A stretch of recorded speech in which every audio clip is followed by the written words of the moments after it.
Going on to the political part of the podcast, you have Biden submitting a proposal to raise federal wages by 5.2%, which would be the highest since Carter, which is ridiculous. You used to get a proposal, you used to be able to get a raise by doing a good job, or if you just work in the government, you just work there for a certain amount of time and you just get paid a lot of money to do very little. One of the most inefficient forms of anything on the planet is the government.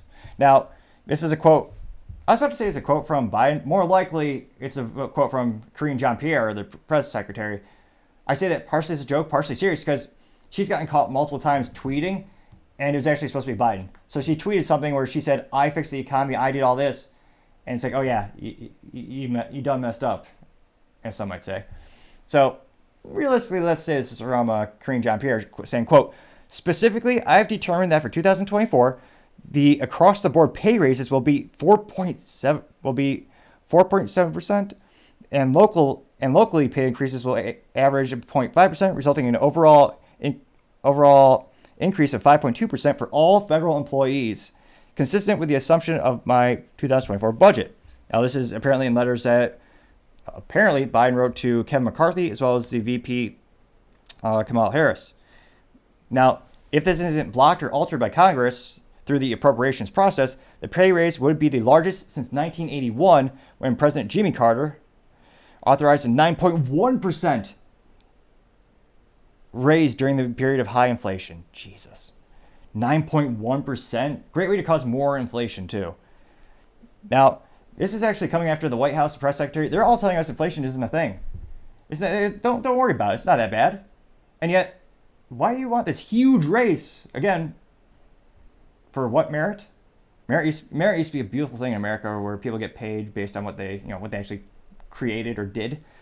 Well, still kind of is in the private sector, but, well, with the exception of unions. But yeah, we've been told, inflation isn't a big deal. It's not that bad. If anything, every month is getting better. That's what we're told. But then why do you want this astronomical, huge pay raise? Is beyond me. Now, hopefully, again, my hope is so little when it comes to Republicans and Democrats actually doing something for the American people. Yeah, I doubt they're actually going to get off their keister and do something like try to block this huge, because again, it's just going to cost us more taxpayer dollars, cause our country to go even more in debt.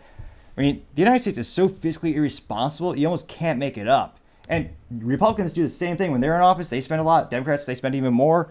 So what's the U.S. debt clock up to?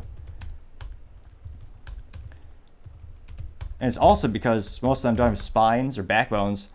None of them are actually brave enough to say, hey, we need to talk about the entitlement programs in the United States because they're bankrupting us. But they know that's you'll lose votes because, again, people want free stuff. So if you say we're going to take away your free stuff, yeah, they're not going to vote for you. It's up to $32 trillion. Dear God. 32? Well, it's 32.8. And it's actually, yeah, it's usdebtclock.org. It's also kind of depressing to see because, of course, it just, no matter what, it just goes up exponentially. So the debt per citizen in the United States is $97,000.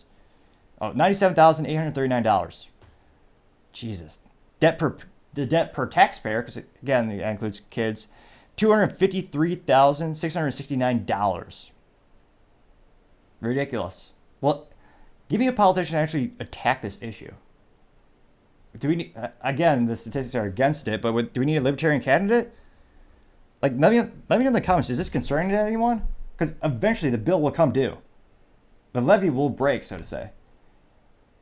And it'll be interesting to see, hopefully they say no to this astronomical raise, because again, it's just going to make it's going to make everything worse fiscally speaking. Let me know in the comments, do you think there's anyone who has a modicum of courage or a spine in the government right now that'll vote against this?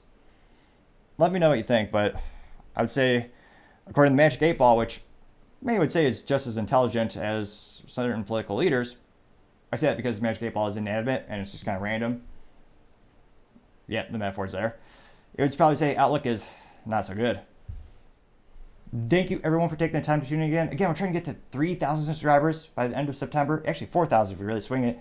So I really appreciate you clicking that button. Also, taking the time to like and comment helps me out. Appreciate the feedback and insight you have with these topics. Love to hear about your experiences.